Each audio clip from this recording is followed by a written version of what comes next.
My name is Evghenii Yakovlevich Sologubenco, but basically my American friends call me Eugene. I do sound a little bit more American than most Europeans. The only reason to it is hopefully you'll understand as I'll share with you my story in just a couple words. I was born in a Jewish family. My father was a Jewish mathematician, graduated from Bauman University in Moscow. My mother was a stage manager in a people's theater or community theater. Basically, a very happy family. My grandfather, a celebrity in a Communist Party. He was one of the 8 people in Soviet Union allowed to play Lenin. The only problem, he was Jewish. So he got to play Lenin only in a small Republic of Moldova. As I was growing up, I didn't really know that I was different from any of the kids. But by the time I went to the middle school, I realized that I was different. I didn't look different and I didn't speak different. I spoke the same language, but I got beaten up in school. I got picked on in school, and the reason was that I was Jewish. If you've ever seen the movie Schindler's List, and if you remember in the very end, there's this beautiful picture of the Jewish people waking up, a little bit of a snow on the ground, and an Allied soldier comes into the factory, the gates are open, and one of the Jewish men comes up to him, and the soldier says, "You're free, you can go now." And the Jewish man says, "Well, where do we go now?" And the soldier tells him, "I don't know, but don't go east. They don't like you there." That was the story of my life. And I decided that I was going to kill the bullies that made my life miserable. So I started hanging out in the bars of the downtown of the city of Chisinau. When I was 12, my mother baptized me in the Eastern Orthodox Church. When I was 13, my father took me to my bar mitzvah.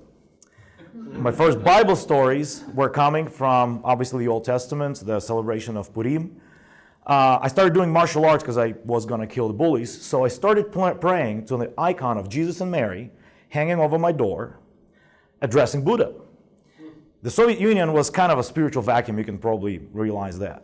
So by the time the Soviet Union falls apart, here's this teenager who is intent on killing the bullies, who is going to school looking for the opportunity and dreaming every waking day of how he's going to kill them and make sure that they know that that's because they hurt him in the past. And what happens is I get called a Russian pig. Now, you need to understand, for a Jewish boy to be called a Russian pig, I couldn't understand why they called me Russian, because I was not Russian. I was Jewish. I wasn't a fan of the pig. And so when I was sitting in one of the bars, a buddy of mine came up to me and he asked me if I would do him a favor. He said, "I need you to go to this weird place. It's called a church. It's in a music school." And you think, well, what a nice, wonderful man. Well, he wanted me to come to church to beat up a guy.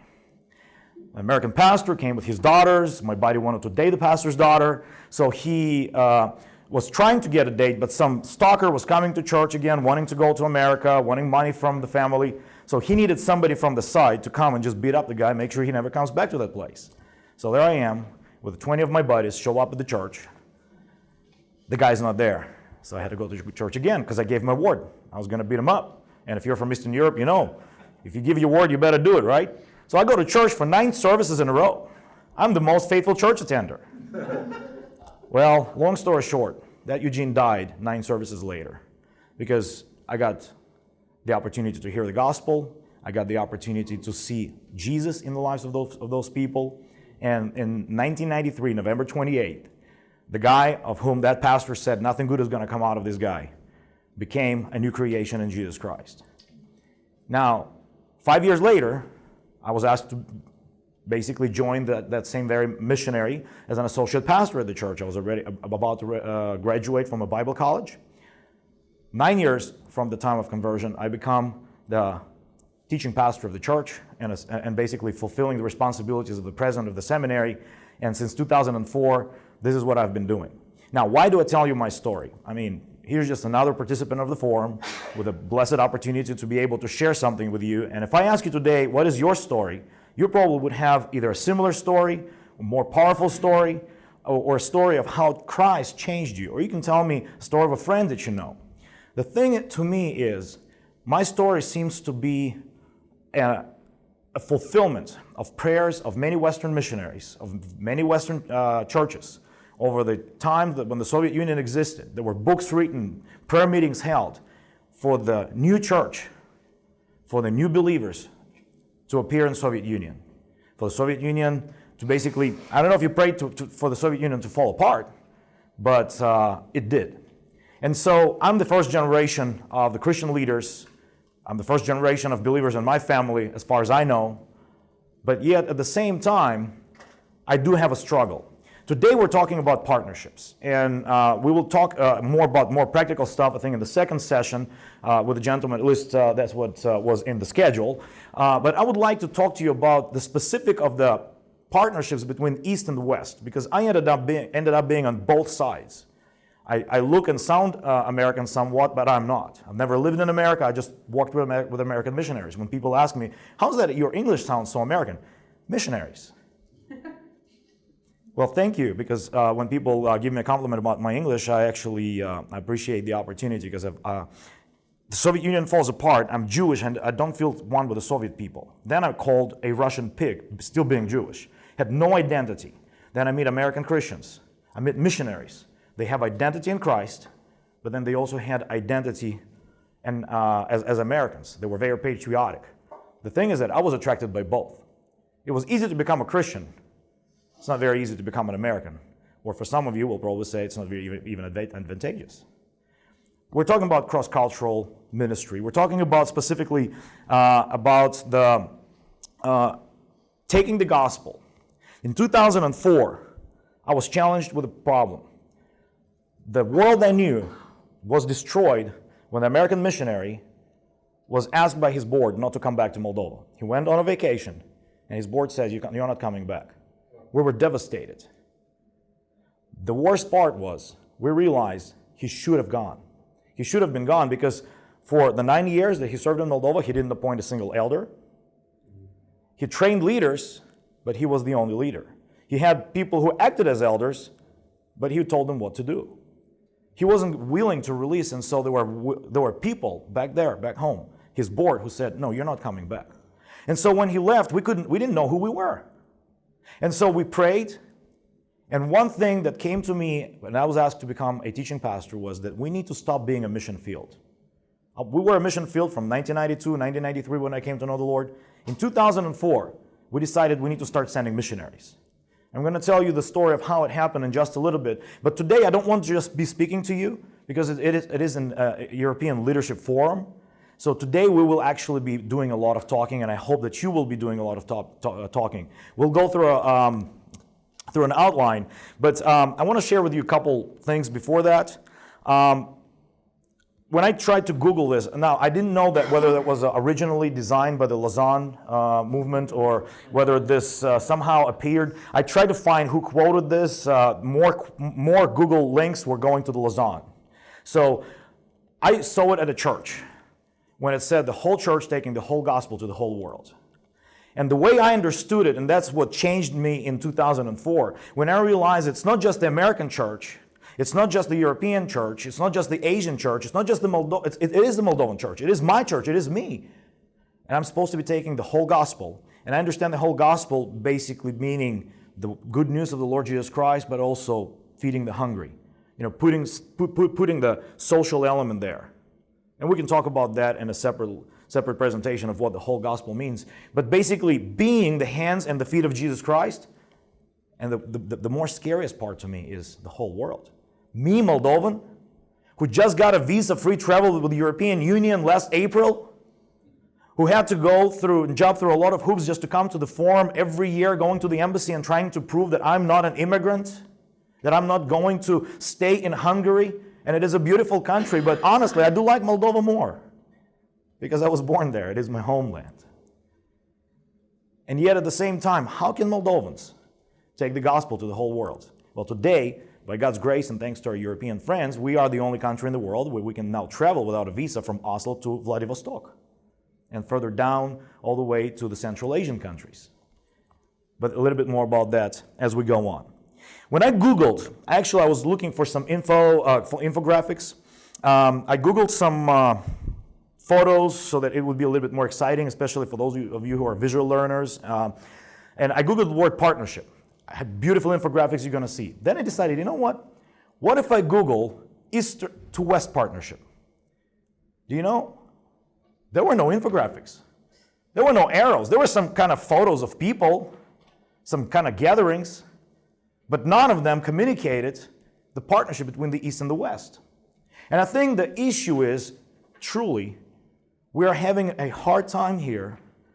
We're talking about it. We're understanding that there needs to be a partnership, but sometimes there's no partnership. And that's what I would like to address today. We talked about some of the trends in the missions, and I'm going to try to make it a little bit more practical today as we're talking about it. One of the phrases by Harry Truman that made me realize, and I didn't know it was Harry Truman. Again, if you Google this phrase, people say it was said by Ronald Reagan. I heard it from Dino Risa from the book called Servolution. That book revolutionized my understanding about 3 years ago or 4 years ago when I read it. Because he said basically, if you stop caring about who gets the credit. Like if you say, let's share the gospel with this people group. Let's take a mission trip to this remote region. And you don't care that your church's name on it, your organization's name on it. You don't market it as, this is me. But you say, you know what? Let's just do it together, and whatever pans out, if it's all of us, if it's just one of you, I don't care. You will see how much more things for the Lord we can accomplish. And this is pretty much my theme of my mission life today. And I do hope that you will see why it is so important as we're going to go through this hour. For who has known the mind of the Lord, that he should instruct him? But we have the mind of Christ.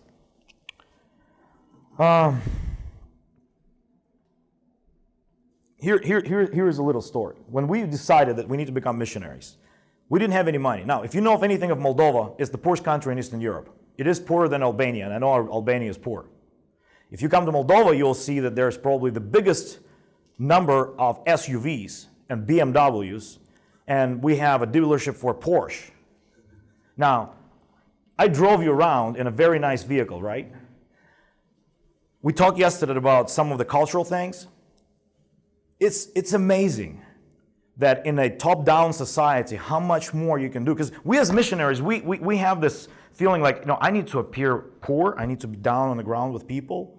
Like the poorer I appear, the more things I can do. Well, I'm here to tell you, I'm driving a black SUV. It wasn't by design. It just happened. It's just, it's a different story. But you won't believe how many doors opened up for me in the government. We work with police officers. I walk into a Minister of Internal Affairs office. I can go into any police station, and a lot of these guys will know me. Because we're trying to reach out to these police officers. They respect power. And what communicates power better than a black SUV in the Soviet Union? We got permits of running a camp without paying a single bribe every single summer for the last 3 years. Just because I bring the director in the black SUV, and he gets out of my SUV and he goes to the government office to get, and there's like 8 different permits you have to get to run it. And he gets them without a single bribe because he appears powerful.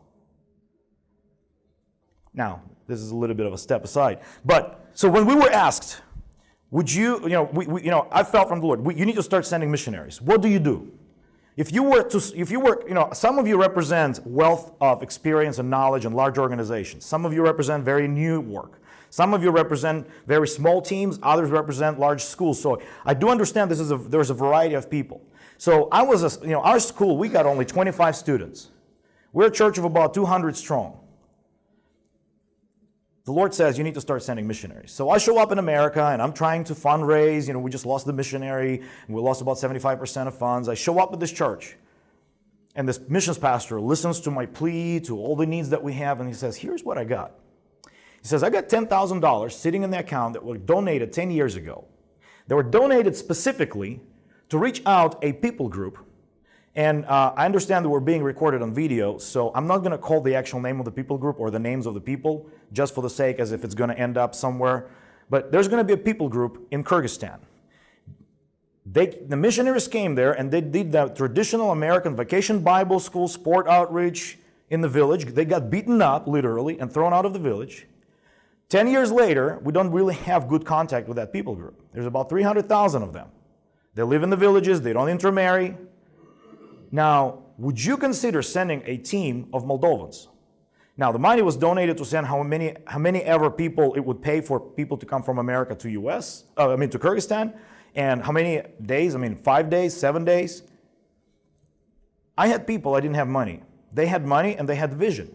I had a desire to reach out the world. They knew where they wanted to go.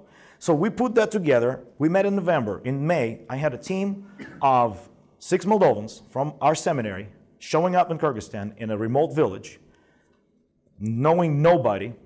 We got a permission to actually clean an old kindergarten and live in that kindergarten room where the police station where nobody was on the first floor and they were on the second floor.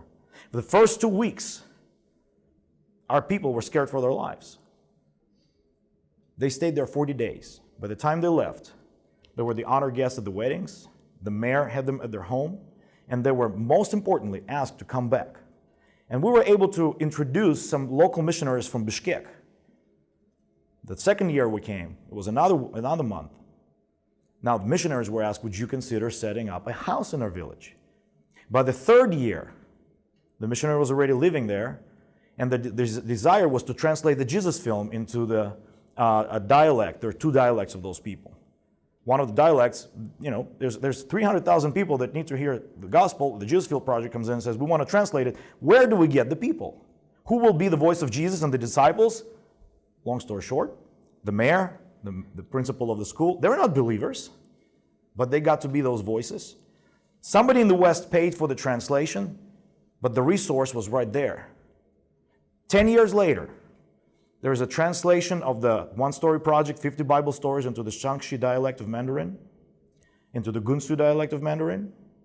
There are short-term workers working there. There are long-term families working there. There's actually a known national church of nationals among that people group.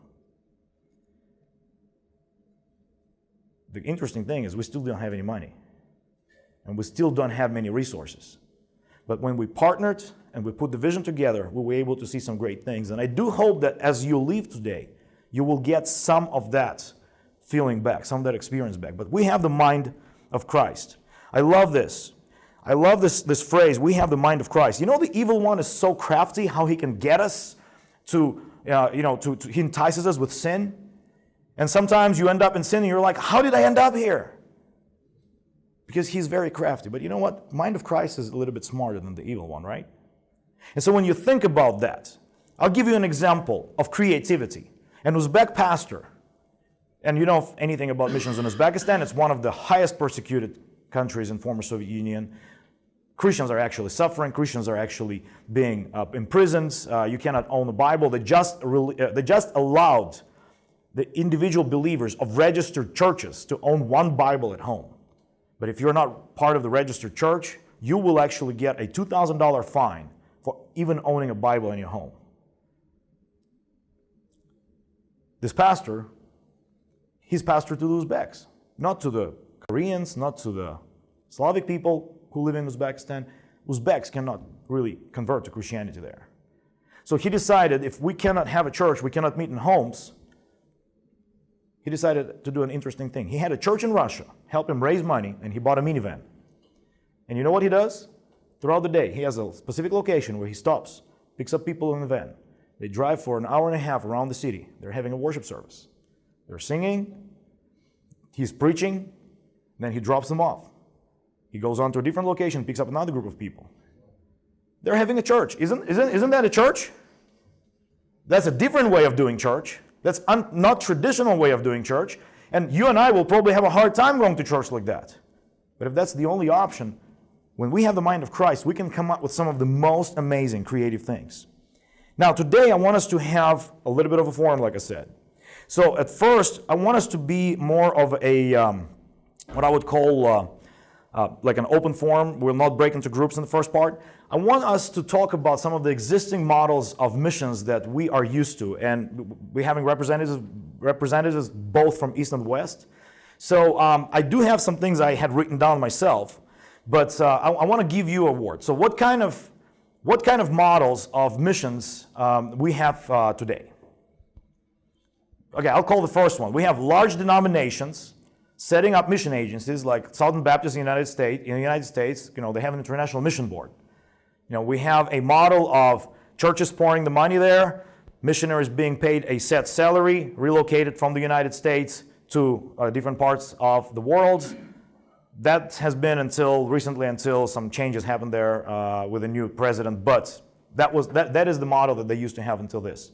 What kind of other models we have for missionary outreach today? Anybody?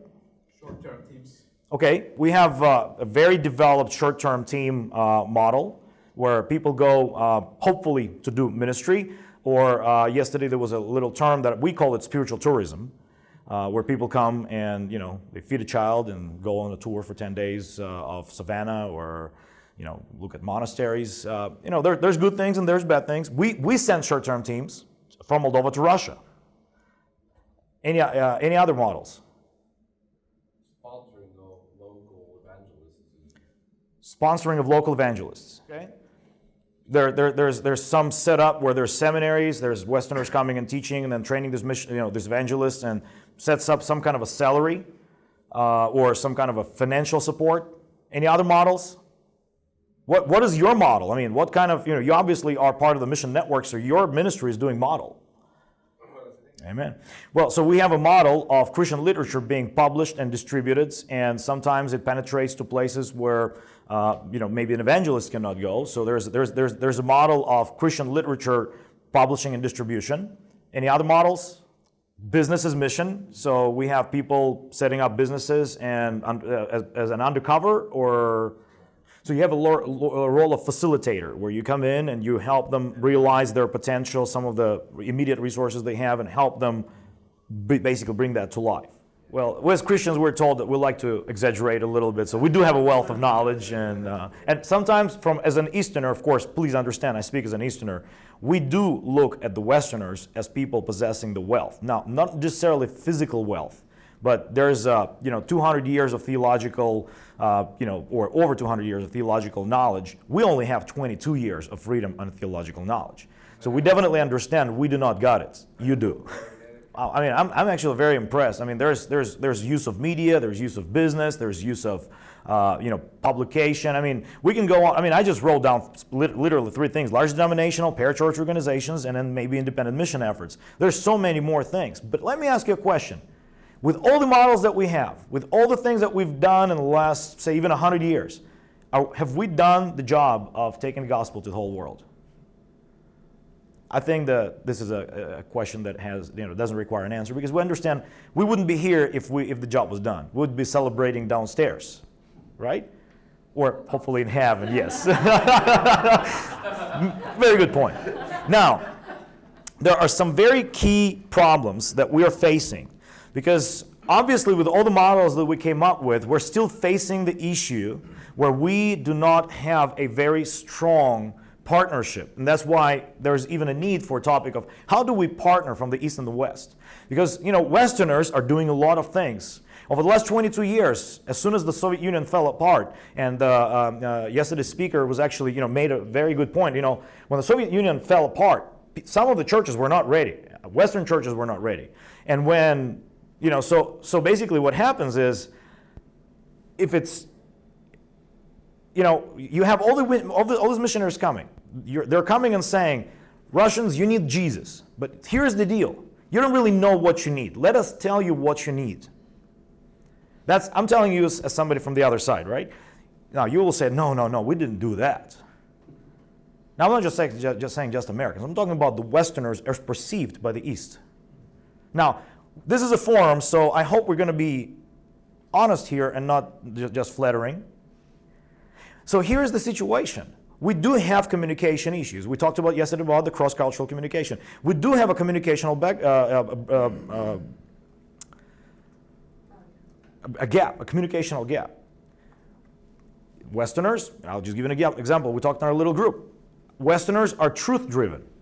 To you, if your president fails, you publish it in the biggest newspaper, you put it on the screen, you talk about it for a week, and you fire him. If our president fails, we try to cover it up. Because we're Asian in our mentality. The Soviet Union and the Russians we want to save face. We don't want to appear weak.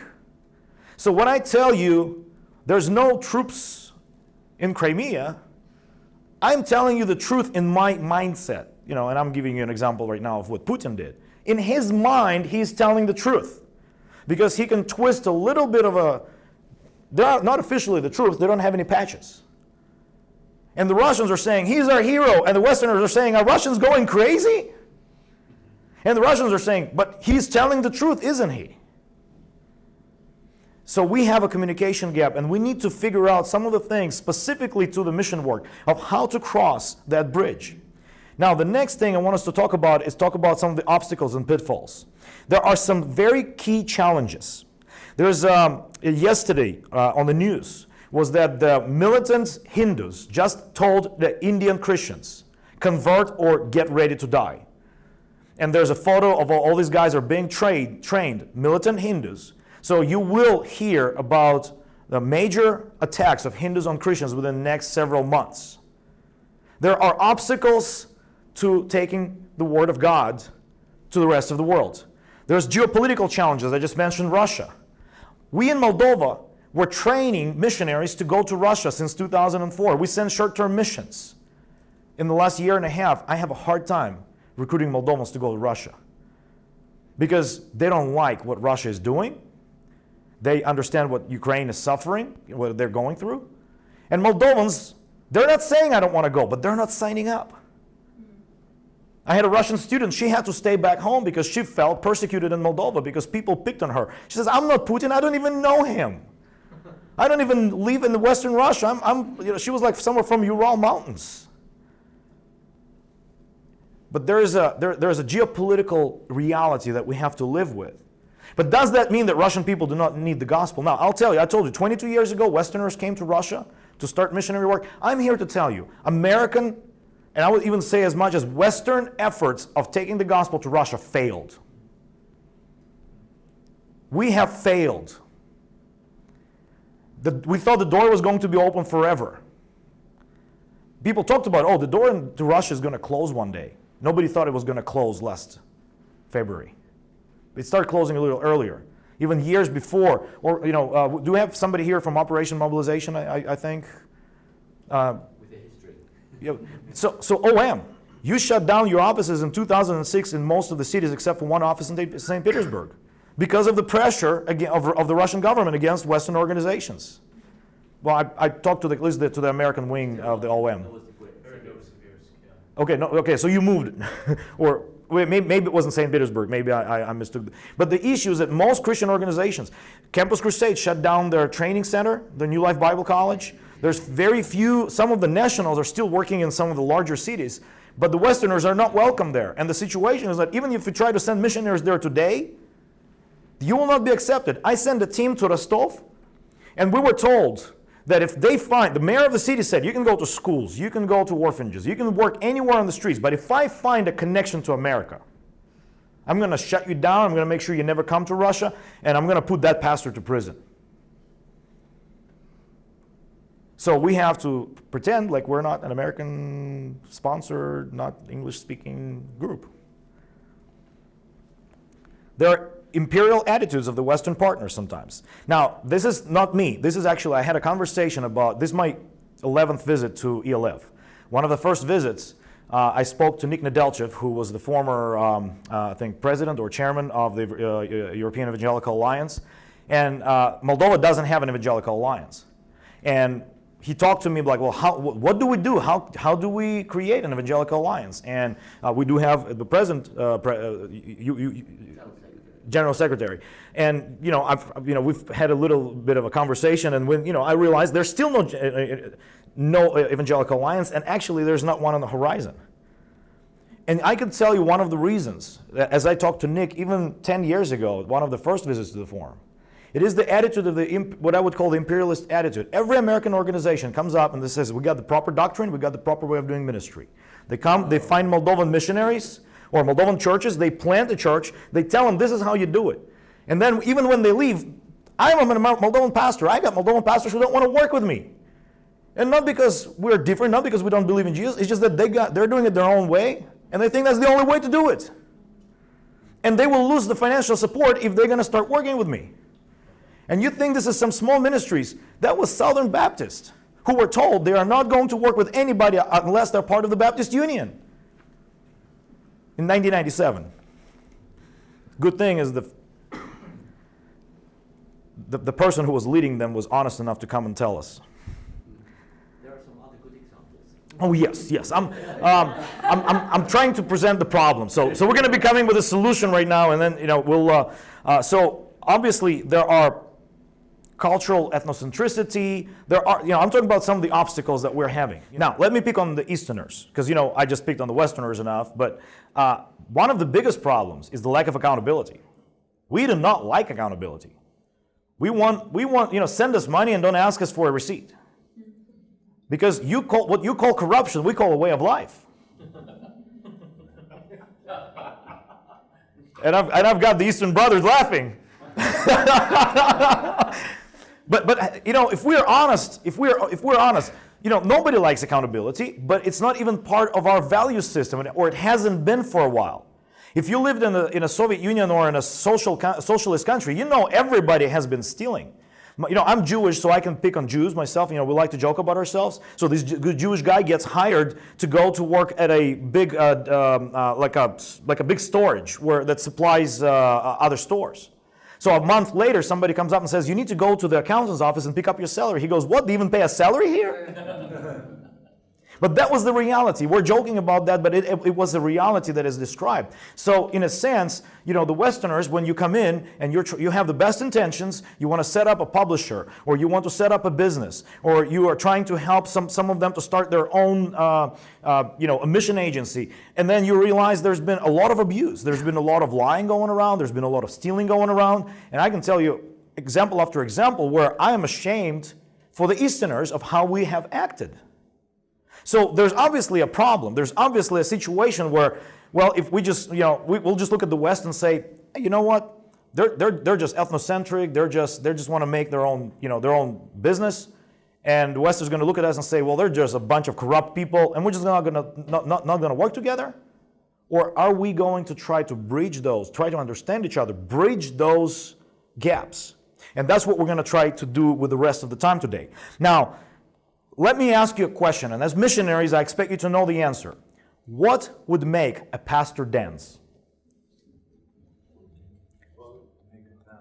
A pastor dance. To dance. Yes, to dance. Yes, sorry. Not very dense, but well, if he's asked to dance, he may get dance, but Music. Double salary. Money, yeah. Well, I mean, see, the Westerners say, yeah, if we pay him better money, he's going to be dancing, right? Now, I'm just picking on you, so I do hope you forgive me, because we are talking about the differences. I will tell you the gospel of Jesus Christ. And because, in most traditional congregations, unless you are from a full gospel tradition, you do not dance in the church service, you do not dance in private, you do not dance in public, and maybe you dance with your wife, but in my part of the world, nothing makes a pastor dance, but the gospel should be able to. Our ministry was invited to go on a mission trip to South Ossetia. By the time we got there, the plans changed. As missionaries, the plans change all the time. The key word for every missionary is flexibility. And so we were told we can either go back home, or we can go to the city of Grozny, which is Chechnya. Now, when I think of Chechnya, that's part of Russia, kind of in the form of a heart. But I call it the heart of Islamic terrorism. Because this is the Chechnya in the Eastern European mind. You never go to Chechnya. If I was a Jonah, this would be my Nineveh. Now, you know why we never call ourselves missionaries when we go to Muslim countries? Now, I know you shouldn't be calling yourself a missionary, right? But do you know why? I didn't know. When our team ended up in Chechnya, I realized why. Because they also have missionaries. That's one of their missionaries. So when you come to their home, or at least in Chechnya, and you say, I'm a missionary, they think you're there to kill them and their family in the name of your God. Because that's what their missionaries do. So we refer to ourselves as sent ones of the Almighty. That gentleman is actually responsible for the Beslan bombing of the school and killing of over 300 people. Most of them were children. The idea is shattered lives. That's Islam. I mean, militant. So does that mean we shouldn't be taking the gospel to them? By no means. We talked about the church is promised the tribulation, and sometimes we got to go to places where there is tribulation to take the gospel. They have the biggest mosque in Russia that seats about 10,000 worshippers. They have now 3 hairs of Muhammad inside the mosque, which makes it the most holy place in Russia for Muslims right now. These children, for generations, their ancestors fought against any type of Christianity. They fought during the Tsar's time. If you read some of the Russian classics, they talk about the Caucasus Wars, the Chechens. How do you share the gospel? These children's fathers were killed in one of the Chechen wars. How do you take the gospel to these children? How do you even come and say Jesus loves you? When they hear the word Jesus, their father was killed because he was fighting against the Russian who was representative of Jesus. And here's the answer, is the gospel of Jesus Christ. Pastor, I'm going to give you his name. He was leading one of the leaders on the team. And he found out that in their culture, if you turn on the music that is national, the kids begin to dance. Dancing is part of who they are. So he said a very simple thing. Would you kids teach me how to dance? He didn't come and say Jesus loves you. He says, I'm here to hang out with you. We're going to do some kind of some games. But first, I want you to teach me to dance. And here's what happened. They did pick on him. They tried to teach him the girls dance too. But over 40 kids heard the gospel of Jesus Christ during those 2 weeks. Just because a pastor was willing to go out of his comfort zone and dance maybe for the first time in his life. There is a huge potential when we overcome the cultural barriers, when we overcome the prejudices of Easterners against Westerners or Westerners against Easterners, and we can do so much more, because those kids will probably be the future evangelists who will take the gospel to the rest of Chechnya, maybe to Ingushetia. I think it is Ingushetia or Dagestan, one of the two, that doesn't have a single known believer. It's one of the regions in Russia that is predominantly Muslim. Doesn't have a single known believer. Because they're not going to listen to me. I'm white-looking Jewish guy. But they might listen to one of these kids if we reach them for the Lord. And they can go and they'll listen to their own. I want us to talk about some of the strengths. So now we're going to do we're going to break into groups. And we'll take some time. And I want us to talk about some of the, we talk about the pitfalls. I want us to talk about the strengths. So I want us to break into 2 groups. Well, actually, let's do 3 groups of 5 or 6. And discuss among yourselves, what would be some of the strengths if we were to overcome, if we were to be willing to risk that we may be cheated, or we may risk that a Westerner will come and tell us what to do. And talk about some of the strengths, some of the positive things that would happen if we were to overcome. And I will give you an example of what I wrote down, and you can kind of go from there. Maybe some putting the resources together. Some of the strengths or some of the things could be done, like human, cultural, educational, financial. Like in the case I told you, we had people who were trained. The American church had money and a vision of where to go. We put those together, we have a national church. They still have the money, we still have the people. Nothing changed, but there's a reached people group there. So what are some of the things, say effective mobilization, ability to penetrate deeper if we did it together than separately? If Westerners, you tried to go to some parts of the world, you wouldn't get there. If Easterners, we went to some parts of the world, we wouldn't be able to get there. But what could we do to be able to penetrate to the rest of the world? So why don't we break down right now, and we'll take 5 minutes to do that, to discuss, and then we're going to share some of the answers. So please have somebody in your group writing down these ideas of what are the strengths and what are the benefits and what are some of the things we could do in order to breach the gap that we described today. One comment I would like to make is that a lot of times we as Easterners do not realize that especially the Western Europe missionary partners, they do have that government funds that they have to specifically account for. But we understand governments and we understand the extent of the government into our lives. But we never hear about that. We think it's just some people in a church donated some money, and so we think that we're being asked for too much. Well, I can't get a receipt, I bought it at the market. But if you explain to them, well, if I don't give a receipt there, they're going to come and take it from my salary. They're going to, the tax inspection is going to knock on my door. We in the East understand. So I actually like that very much. The more communication and transparency there is, we can actually say, oh yeah, you know what, you're in the same shoes that we are. Your government maybe just, we think your government is better than ours, but I've actually not met a country where everybody's happy with their government. So I appreciate that very much because, the reason I shared my stories, I wanted you to understand where I come from. I come from a small organization with a small school, and we are learning to do things, and here's our Eastern perspective, and here's what we as a small ministry. Obviously you represent, you had experience with a larger ministry, and your perspective is very important for me to understand too, and learn from you. And I will agree with you. For years, I thought that this idea of having missionaries come for 4 years and then go home on furlough for a year, I thought it was terrible. I thought it was like, what, this missionary, he's my friend. Why is his organization requiring him to leave? And then I ran into an American missionary who should have gone and didn't.